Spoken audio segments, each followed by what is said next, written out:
کچھ لوگ اپنے پاخانے کو روکتا ہے نماز پڑھ لیتا ہے، یا پیشاب کو روکتا ہے نماز پڑھ لیتا ہے.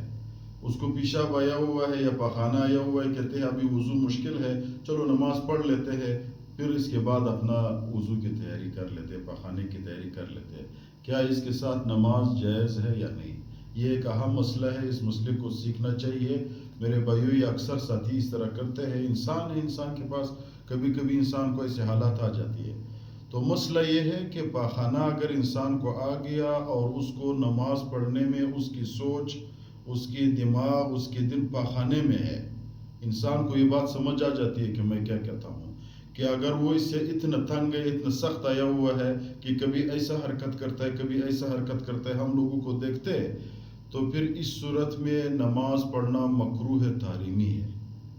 پیشاب کا بھی یہی حکم ہے. اگر کسی کو پیشاب اتنا سخت آیا ہوا ہے کہ اس کی سوچ نماز میں نہیں ہے، پیشاب میں ہے، تو اس صورت میں نماز پڑھنا مکروہ تحریمی ہے. مکروہ تحریمی کا کیا مطلب ہے؟ مکروہ تحریمی یہ ہے کہ اس عمل کی ترک واجب ہے.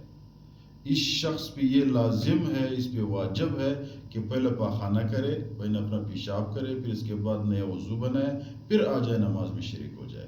یہ نہ کرے کہ وہ کہتے ہیں میں جماعت کی نماز سے رہ جاتا ہوں یا اپنا اکیلا نماز پڑھتا ہوں. سستی کی وجہ سے اس کو وضو سخت ہے، وضو مشکل ہے، وضو کرنے میں اس کو سستی کرتا ہے اور ادھر نماز ایسے حالت میں پڑھتا ہے، تو ایسے عمل مکروہ تحریمی ہے. یہ نہیں کرنی چاہیے. جماعت رہ جائے کوئی بات نہیں، تسلی سے اپنا نیا وضو بنائے، تسلی سے اللہ کی عبادت کے سامنے کھڑے ہو جائے. 24 گھنٹے میں میرے بھائیو ہم اللہ کو ٹائم دے.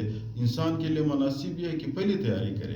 اگر تیاری کا وقت نہیں آیا تو جماعت بھی چھوڑ دے، تسلی سے وضو بنائے. یہ مکروہ تحریمی ہے.